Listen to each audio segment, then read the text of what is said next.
Section 5.3, Applications of the Natural Logarithm Function to Economics. Recall that we talked about this thing called the demand function. And specifically, the demand function, given some price, told us the expected quantity that would be sold.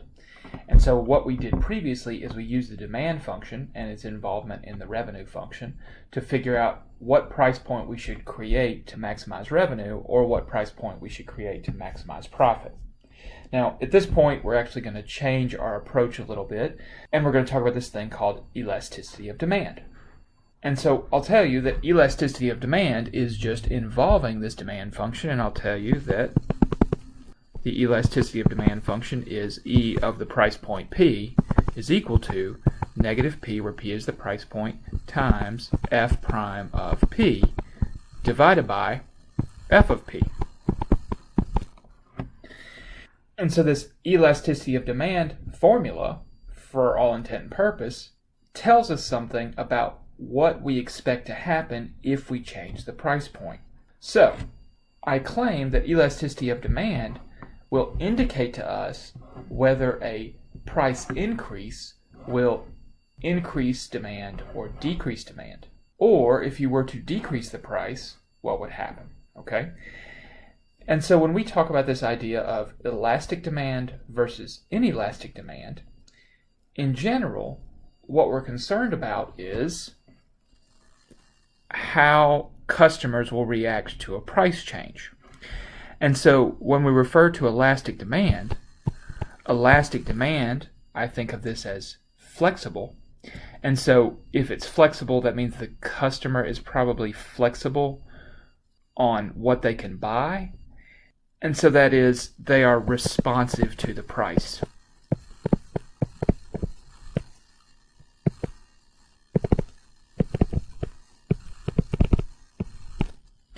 In other words, if we find that something has an elastic demand, then if the price increases, we expect that customers will buy less of that product. So if a certain product has elastic demand, or the price point has an elastic demand, that's what we expect to happen. On the other hand, inelastic demand is that customers are not responsive to the price.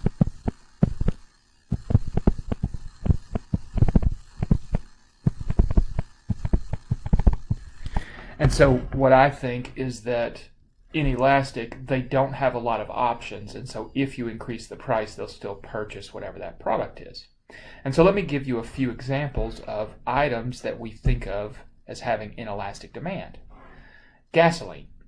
In general, people will buy gasoline regardless of the price, and that's what we mean by inelastic demand. Certain grocery items will have inelastic demand, whereas elastic demand usually connects to things that people will just not buy if the price goes up. Think fancy cars or certain fancy technologies. So that's the difference between elastic demand and inelastic demand.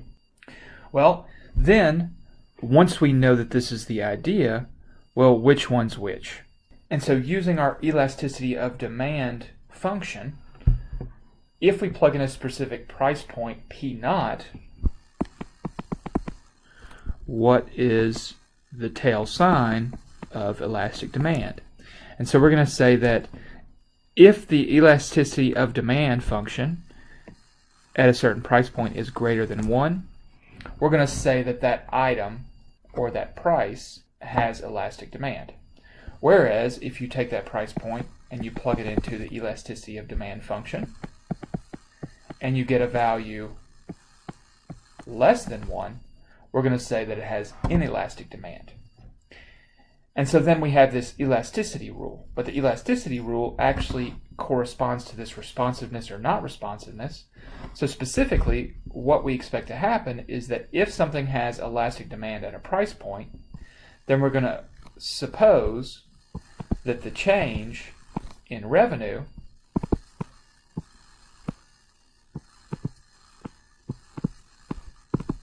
is opposite the change in price.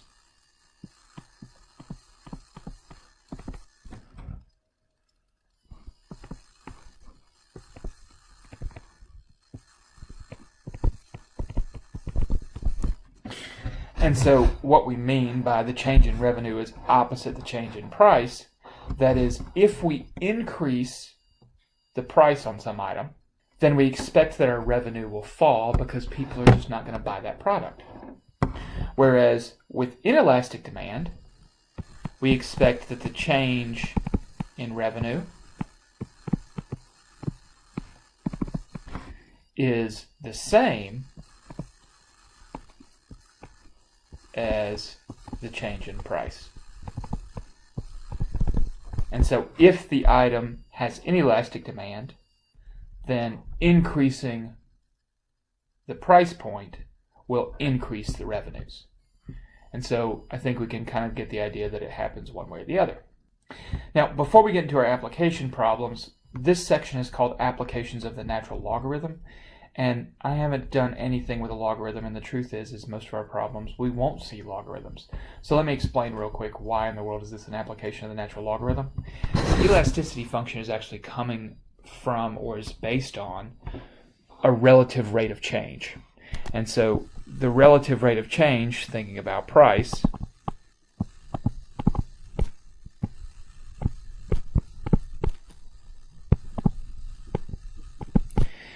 is just the idea that if you have the rate of change of some function divided by the function, and if you wanted, we could really use our demand function, the relative rate of change of demand is given by this function. Well, how does that still connect to the natural log function? Specifically, if you consider that you were to take the derivative of the natural log of the demand function, f of p, recognize that this is chain rule, and so then you would get f prime of p divided by f of p. And so that is really the only place that the natural log actually shows up in this, is in the building of the theory where we get this elasticity of demand function. One last statement, that is, why the negative? Well, considering the relative rate of change, what we expect to happen in general is that if you increase the price, then you decrease the demand. And if you increase the price and decrease the demand, then what you're really going to have is a negative function or a decreasing function. And so we fully expect to get a negative, but economists don't want to work with negatives, so they put the negative in there. Okay, so that's just the background and why we actually say that this is applications of natural logs. But for all intent and purpose, what matters for us is that you know the elasticity of demand function, which is negative p f prime of p divided by f of p. And then note that elastic demand is when that function gives us a value greater than 1 for some specific price point, and it's inelastic demand if the elasticity function gives us a value less than 1 for a specific price point. Elastic when it's greater than 1, inelastic when it's less than 1. So now let's actually calculate some problems. So, given this demand function, we want to find E of P and determine if demand is elastic or inelastic or neither at the indicated price. When considering our demand function, we're using Q, which wasn't what we used before, but Q actually makes a little bit more sense because Q, the quantity that will be sold at a specific price point. And so that's really the only reason that Q is now being used. Really, we should have used it before. I'm not sure why the book didn't. But here we are. Okay, so now we have the demand function. Q is equal to 77 divided by P squared plus 3. And we want to know, for this demand function at the specific price point of 1, and I'm assuming that's $1, do we expect this to be elastic or inelastic? So what do we need to do? We just need to use the elasticity of demand function. So E of P is equal to negative P f prime of P divided by f of P.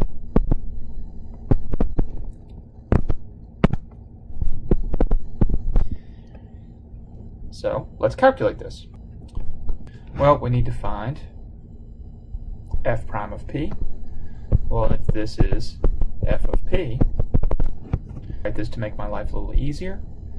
This is the same thing as 77 times p to the negative second plus 3. So then f prime of p is going to give me negative 2 times 77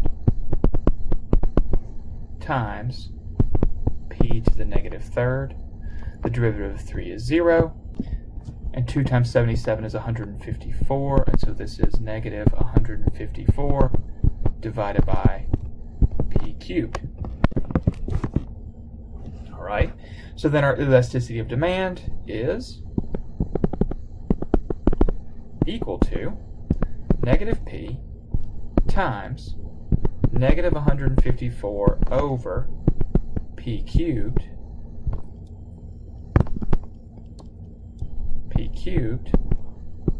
divided by f of p, which is 77 over p squared plus 3. Well, then we want to evaluate this at 1, and so e of 1 is then going to give me negative 1 times negative 154 divided by 1 cubed is 1, all divided by 77 over 1 squared is 1. 77 divided by 1 squared is 77, because 1 squared is 1, plus 3. And so I get that this is 1.925. Well, 1.925 is greater than 1, and so that actually tells us that this has elastic demand. And so whatever this product is, what we expect to happen is that if the price were adjusted to $1, we expect that people would be responsive to that price change. Problem is, I don't know what the current price point is, but it tells us that if it's decreased to $1, we expect revenue to increase, whereas if it's an increase to $1, we expect revenue to decrease. So a subway charges 65 cents per person and has 10,000 riders each day. The demand function for the subway is Q is equal to 2,000 times square root of quantity 90 minus P, close parentheses. And so we want to know, is demand elastic or inelastic at P is equal to 65? Just our calculation. So I'm going to clean this up a little bit. This is the same thing as 2,000 times 90 minus P raised to the 1/2 power. So then I do need to find f prime of P. But f prime of P is just going to be 2,000 times 1/2 times chain rule 90 minus P raised to the negative 1/2 times the derivative of the inner function, but the derivative of the inner function is just going to be negative 1, right? Derivative of 90 is 0, the derivative of negative P is negative 1. I can clean this up a little bit. That is 1,000 negative divided by the square root of 90 minus P. Alright, so that's our derivative. Well then, using our elasticity function, E of P is equal to negative P times the derivative of f prime of P, which is negative 1,000 over square root of 90 minus P, all over our initial demand function, that is 2,000 times the square root 90 minus P. And so then we're asked, is the demand elastic or inelastic at P equals 65? And so E of 65 is then going to be equal to negative 65 times negative 1,000 divided by the square root of 90 minus P, all over 2,000 times the square root. And we now are plugging in for P 65. So 90 minus 65, 2,000 times the square root of 90 minus 65. which I get to be 1.3, which is greater than 1, and thus we have elastic demand at that price.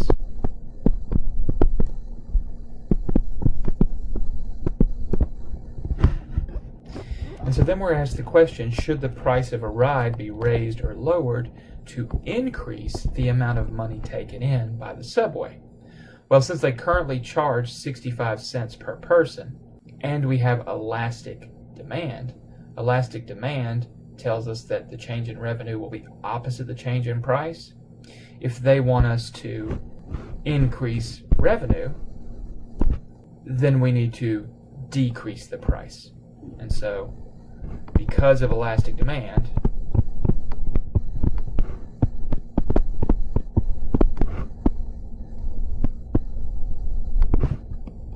for revenue to go up,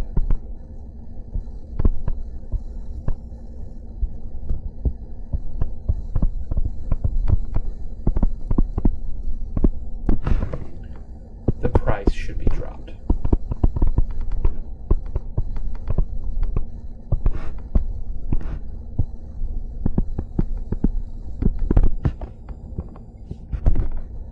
A company is able to sell a quantity of, and this is our demand function, Q is equal to 10,000 divided by P plus 42, all plus 27 cell phones for a given price P. If they are currently selling the cell phones for $114, should they raise or lower the price to increase their revenue? So what do we need to do? Well, we need to figure out what is the elasticity of demand. And then, if we discover that it's elastic, then price changes are opposite revenue changes. But if we discover that it's inelastic, then price changes align with revenue changes. And so increases in prices should increase revenue. Okay, so we just need to figure out what is the elasticity of demand. So we know that the elasticity function, E of P, is equal to negative P times F of F prime of P divided by F of P. Thus, we need to find F prime. And so I am going to, I don't feel like doing the quotient rule, so I'm going to rewrite this. And so I'm going to let F of P be equal to 10,000 times P plus 42 raised to the negative 1 power plus 27. If you would rather use the quotient rule, be my guest. But I would rather use the chain rule. So then F prime of P, the derivative of a constant times a function, is the constant times the derivative, 10,000 times chain rule, negative 1 times P plus 42 raised to the negative second times the derivative of the inner function, which is just going to be 1, and then the derivative of a constant is, of course, 0. And so we get that F prime of P, we can clean this up, is negative 1 times 10,000, so negative 10,000, all divided by P plus 42, quantity squared, where P plus 42 is that quantity. Alright, so then our elasticity of demand, E of 114, that's going to be equal to negative 114 times F prime of 114, or negative 10,000, divided by 114 plus 42, in parentheses squared, all divided by our initial function, which was 10,000 divided by P plus 42, all plus 27. And of course we are plugging in 114 for P, and so 114. And I get that this is approximately 0.51, but this is less than 1. And since this is less than 1, then this is inelastic.